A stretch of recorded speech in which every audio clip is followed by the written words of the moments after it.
Hi everyone, today we're going to be testing the Campark DC40 Dashcam. Let's get started.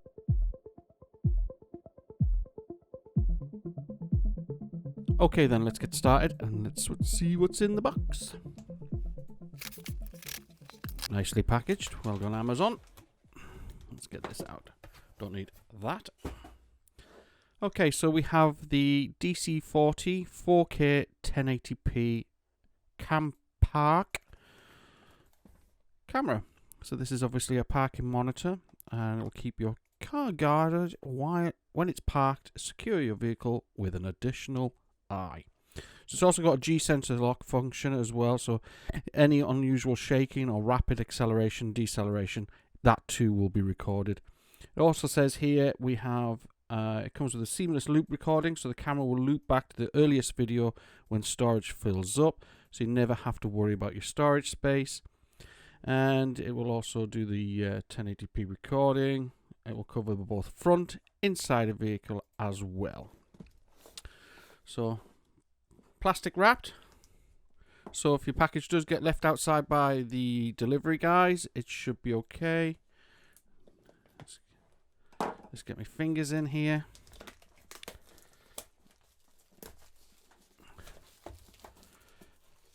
Campark DC40 3-channel Dashcam. Made in China. What have we got here? Ooh, sleek. Tiny. Okay. So we can see here, that's your front-facing camera. We have an import SD card, on-off function. And then we have a 2-inch monitor at the rear with a rear-facing camera. I wonder if that's... Yes, so that's adjustable as well. And it has infrared indicators there as well. Probably not needed so much on the front end of things. Got a little screen protector. Just going to leave that in place. And then we have underneath, we have some navigation. So this obviously M must mean menu. We've got an up, OK, down, and a audio off, so a mute function, possibly for playback. So that's right at the top of the box. Very good. Don't need that. Don't need that. So what's in the box? So we have a 12-volt charger with a USB adapter, which obviously would go into the camera at the top. We have extremely long cable here. Let's see what's in here. Right, so that's a good robust cable with a 3M type sticker. So our rear view camera, screen protector, adjustable, I presume. Yeah, it's got teeth on it, so it's adjustable in its housing, so you can point it to where you need it to go. Strong bit of length of cable there. We also have a suction mount, tripod head, or hot shoe head to fit in with this. Perfect.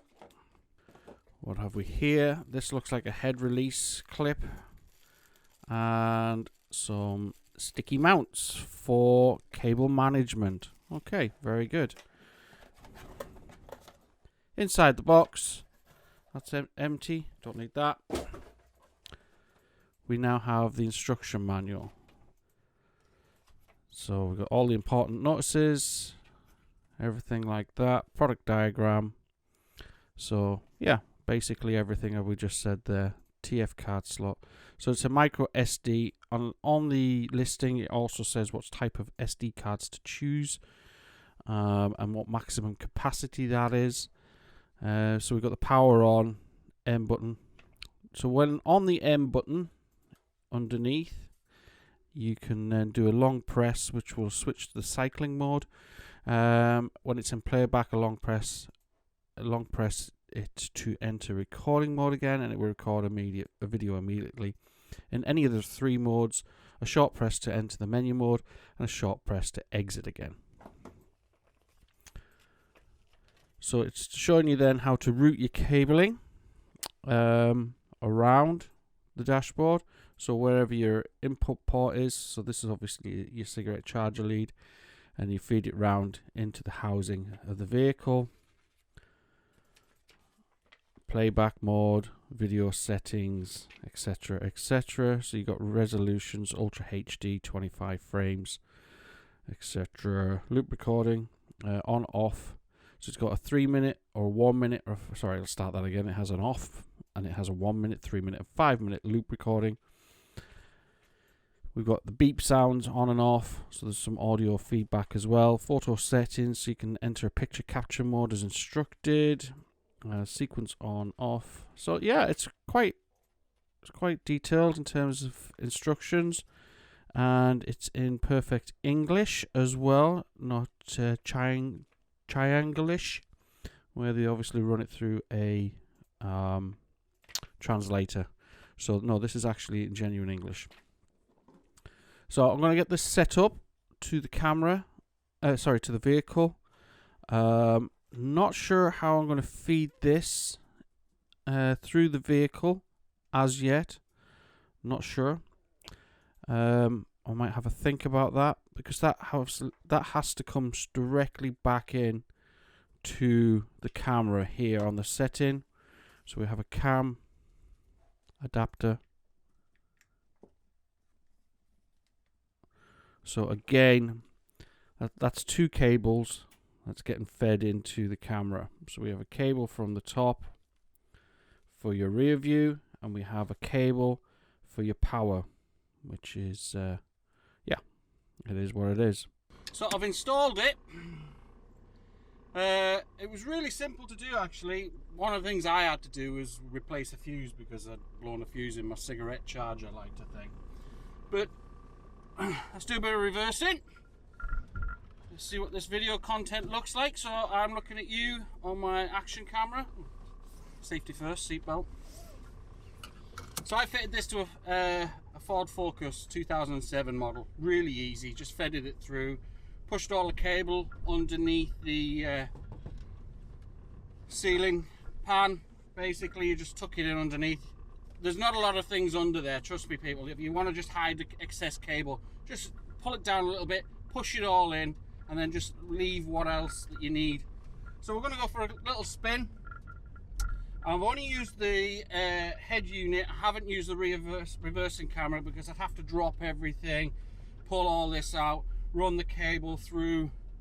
I don't know, maybe I will. The problem is I have airbags and pillars in the pillars here, so I'll be worried what that would have an effect on. It's again, it just depends on your own vehicle, to be honest. I'm tempted to rip all this out and stick it in my van when I get my van back from repair. So we're just going to do a quick tour round the roundabout and back, so you can see the video quality. So you can see me here. I've also on the little camera which is facing into the cab, and so it's kind of like a picture-in-picture. And here we are. We're just driving. Let's see what the video quality is like. Let me know in the comments below.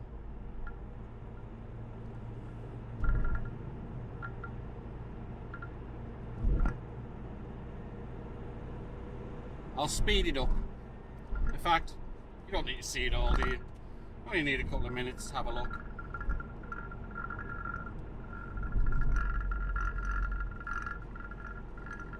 Now I had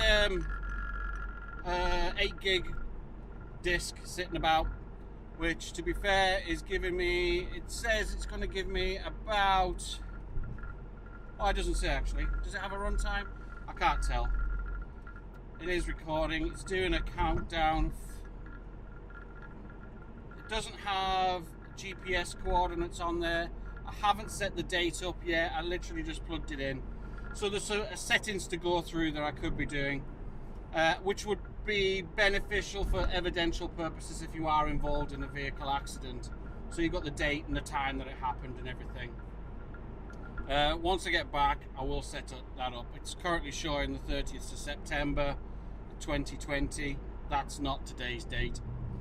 The other feature that this camera has is that it has a small battery in there as well, which will allow the device to save basically to the memory card once the power has been disconnected. So for example, my 12-volt socket isn't actively live unless the ignition switch is activated through my key. So when you deactivate that, the camera will need time to buffer any files down to the memory card. So it isn't battery operated. You can't unplug the device and expect it to work. It is an actively live feed power supply, so it needs the power for it to work. Oh look, we're going right round to the roundabout. Other features obviously are the rear facing camera that comes with it. That doesn't need an independent power supply. That gets its power source directly from the camera, so you don't have to worry about trying to find a 12-volt power supply at the rear of the vehicle. Haven't measured the length. I will do that for you though, just because that'll be a question for people with larger, longer vehicles, long wheelbase vehicles, that sort of thing.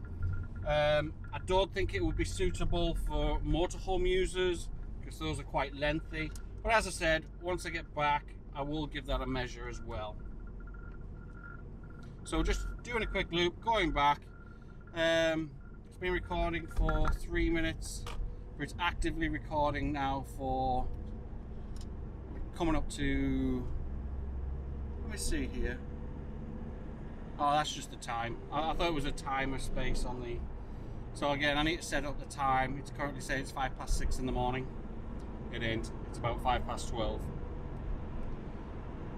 Yeah, it's a small form factor. Oh, I've still got the cover on that. Interior camera. There's a little red tab to help you remove it. Probably shouldn't do that while I'm driving. There we go. Maybe that's a better, clearer picture of me now rather than through a layer of plastic.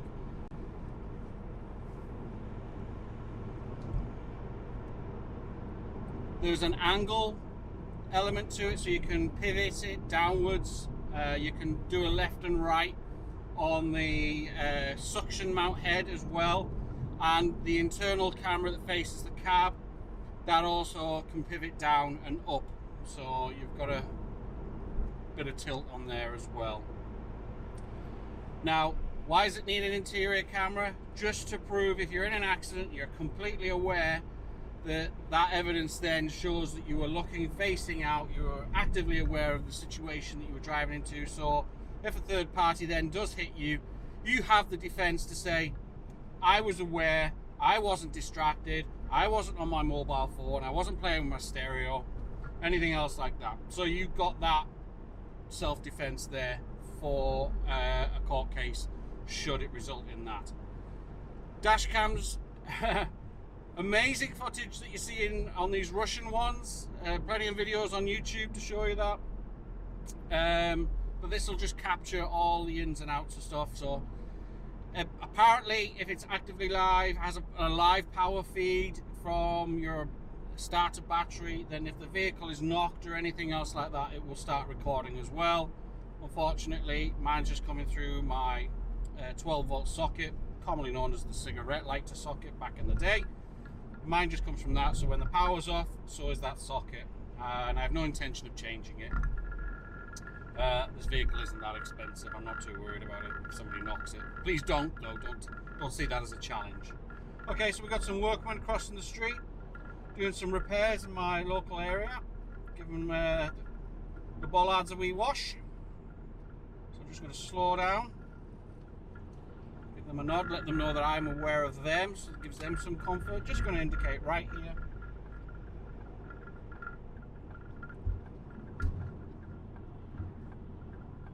And then turn back up into my street.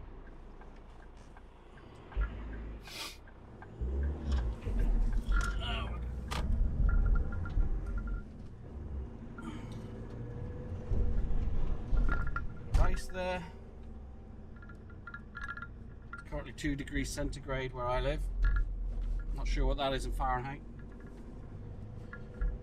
Moving up.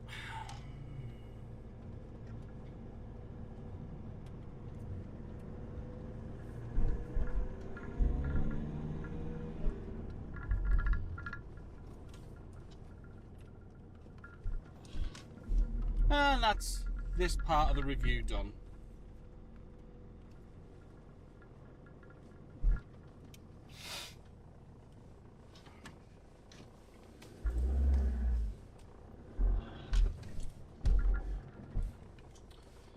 Okay, so all that leaves me to do now is eject the SD card, micro SD, and then I need to put my fuse box back into position. And what we'll do then is the quality of the footage isn't going to be like what this is on here. This is filming in 4K. This allegedly is filming in 4K. I'm looking at the display, the 2-inch display, and it looks reasonable. I'll be happy with that. I don't know what it's like in nighttime mode. I haven't done that yet. I've literally just installed it. It's 12 in the afternoon. But anyway, let's get back into the warm and let's do a side-by-side comparison, and then I can see what the footage looks like myself. So I'm just going to eject the SD card. See you in a minute. Well, that's me back in the warm. It's an impressive camera. I've been through the settings a little bit. I was able to reset the time and the date. That was simple enough. I had a look at some of the other features. It also has like a white balance, so it will try and get a bit more color and a bit more light in the shadows, and it'll dimmer down in the brighter areas, and that'll do that automatically as well. It also has this setting that you can change the timing recording, so it can do a 3-minute, 5-minute kind of thing as well. And it turns out that my cigarette charger, a 12-volt port, is also actively live with the ignition off. That fuse has been blown so long I didn't even realize. So yeah, so I've got permanent record feature, so if it feels a knock or anything else like that, it will start actively recording. And the other thing as well is when you're driving, if you do experience hard braking or somebody does have an impact, the system has a G-Shock monitor in there, and what it will do is it will save that file. So it'll apply a lock on it, so even if you have a small memory card, it won't overwrite that particular file. Now you also have that feature as well. Say for example you're driving along and it doesn't directly impact you, a vehicle accident, you can hit the M button and that will lock that file. So if you want to submit it to the police, or you want to make those details available to the third party that has been involved in an accident, you can then make sure you be sure that that file is there for you when you get back home, say if you've got a long journey later. So it's a great little camera. There's a link in the description below if you want to get one for yourself. And if you like what you see, give me a thumbs up. If you didn't like the video, hit that dislike button twice. Leave any comments or questions that you might have, and I'll do my best to help you. Alright, so thanks for watching. Goodbye.